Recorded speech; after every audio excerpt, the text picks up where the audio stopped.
Last year, most experts thought home prices would only go up a little bit in 2024.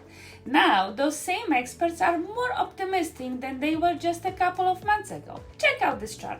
It shows what the experts originally thought home prices would do in 2024, and it stacks those projections up against their current forecast. Look at how they've changed. See that? The numbers have all gone up, and even though it's normal for experts to change their forecast as time goes on, those are a big deal. Why they are revising their forecast up? It's probably because they know with rates trending down over the last few months, buyer demand is gonna go back up. And since the supply of homes for sale is still low, that's a recipe for price growth. Experts are paying close attention to everything that's happening in the market, and they think home prices are keep going up. That's what you wanna hear if you are nervous about prices dropping. Stay tuned.